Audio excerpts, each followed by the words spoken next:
Hello there once again. Another comic book haul. Although there is a couple books here that are not actually comic books. I'm going to start with those. This is going to be a little low key, um, mainly because it's early, and let's just leave it at that. Anyway, before I get to the comic book that I got, and I also picked up a trade as well. I picked up a couple. I basically went out to find. Oh, don't forget about that. Oh boy, my brain is just. It's too early for me. And it's not even that early in reality. But I went out because one of my local LCSs had this book. It's Heavy Metal #1. It's the Frank Frazetta cover. So, and it was the only place. I'm trying to hold it like this so you can hopefully hear me. Only place I was able to find it. I was going to try to get it through Rolling Tales new subscription model. Order, go pick up, but he couldn't get it for me anymore, so that wasn't going to happen. So, and I got that at Warp 1, and I went in and I bought just that. Just that, didn't get distracted and buy anything else. But then I walked down to a place called the Bookseller, which it's a used bookstore here in Edmonton, and I hadn't been in a while, and I've never really checked and seen if they had comic books. He had a few some indie trades that I didn't want. There was a Marvel omnibus sort of thing, discounted on his $2 shelf, but it was in very bad shape, and something was growing on the covers. I was like, no. But he did have two things that I wanted. It's this interesting special collector's edition Star Trek 30 Years. So that was interesting. I don't know if it's something I'll keep long term, but something different to read.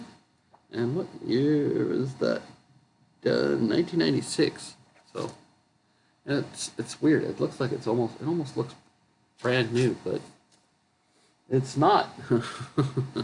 Also, something else I found that wasn't brand new, and I was shocked. That the magazine cost me $6, and the Star Trek magazine. Of course, the Heavy Metal is new, so it costs what it costs. But this was marked at $10, and I think it was more than fair for it to be priced at that. We have the SF Yearbook, A Treasury of Science Fiction, #1. And it's yeah, I'll just show it to you. It's like, and there's a back cover there.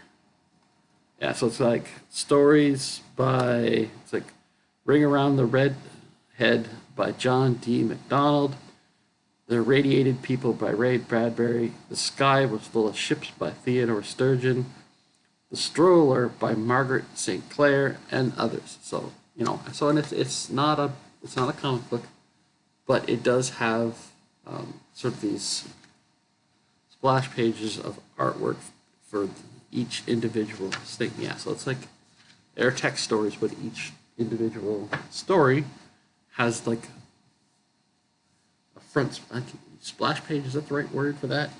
I don't know. I'm not sure.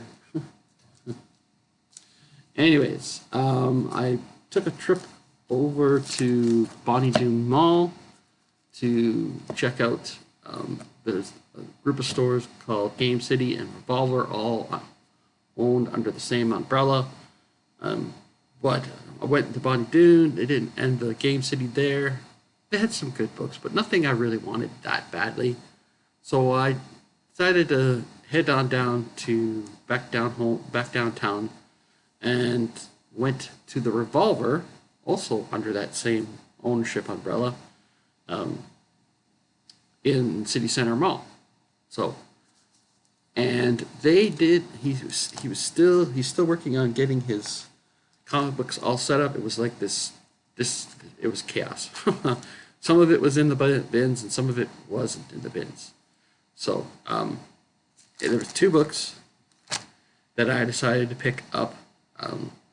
First off, we have King Conan #9, and I'm pretty sure this one is a Canadian price variant because it only has the $1 price. So that was cool to get. I don't know if I'm going to recollect the entire run of that.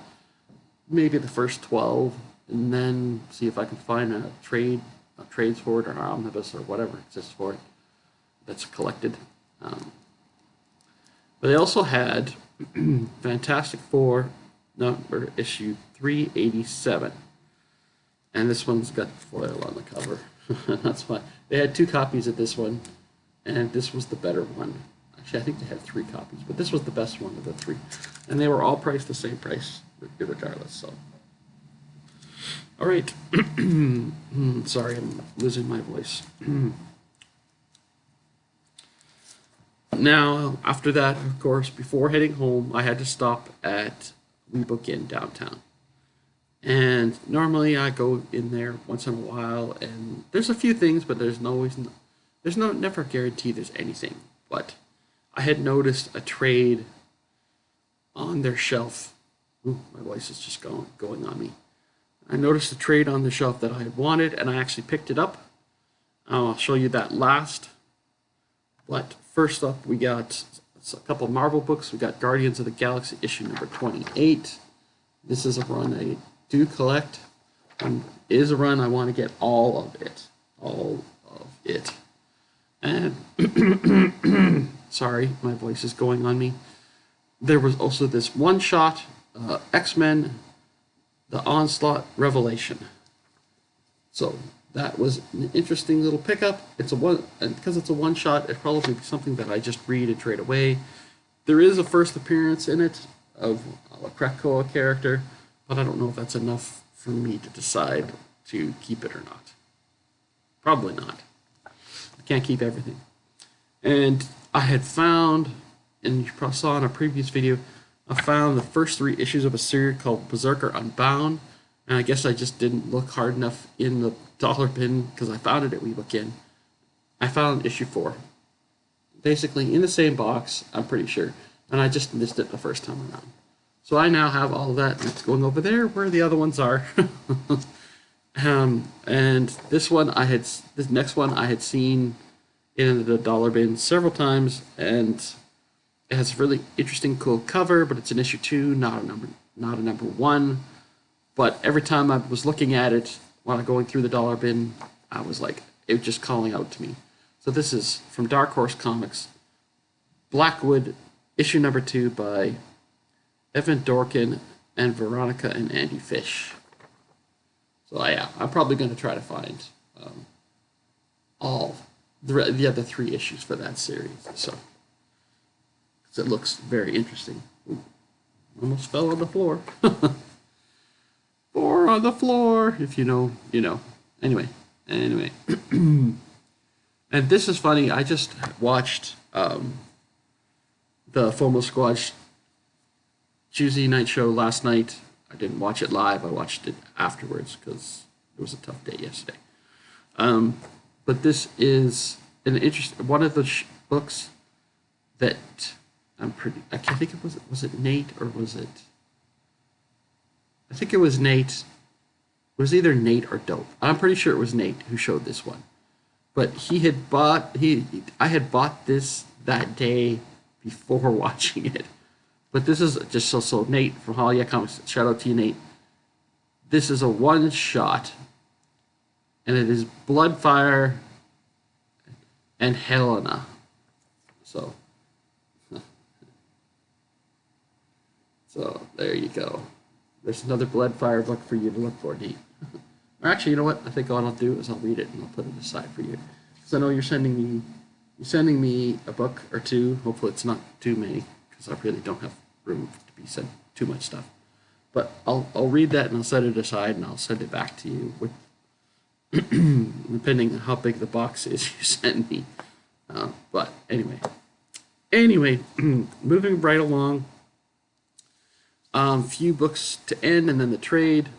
They had issue number 3 of John Sable Freelance, and they also had issue number 4. These were in really good condition. They did have a few other John Sable books, but not issue 1 or 2, and I'm probably only going to get the first 4 because it's the origin story. And the ones that later in the run that they had were not in very good shape. So, and I was happy to find that the person at the till said this one just came in, and this is Batman Grendel Devil's Riddle number 1, and I already had found the second one of this, so I now have both of those. And sorry, Dave, these are staying with me. that one's from my collection.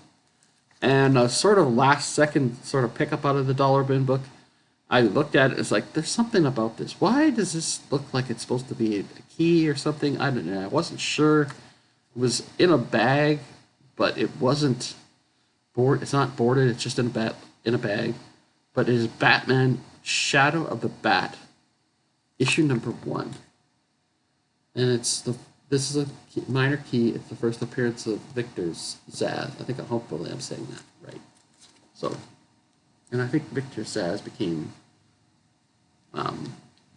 something about, was he in Penguin, or he was in one of the Batman movies, or he's going to be in the upcoming new Batman movie that they're doing. I don't know. Anyway, it's considered a minor key, so I'm going to keep that one for sure. And the last thing I got, and it's still in its, I think it's its original shrink wrap. We have Wonder Woman, The True Amazon by Jill Thompson. That was not a dollar book. But I got it for $16.50, and its new price was $29.99 when it was brand new. So that was a good pickup. So yeah, and I wanted to show it to you with the way I got it, and if that shrink wrap won't stay on it long. All right, that is all I've got for today. I have other videos I have to shoot, but I just don't have the energy. I don't know if I'm still feeling sick. I really don't know. Anyway, thank you very much for watching. I hope you're having a great day.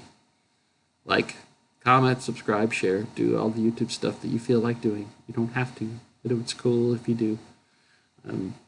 I hope you're having a great day. I said that already. Thank you very much for watching. Bye-bye.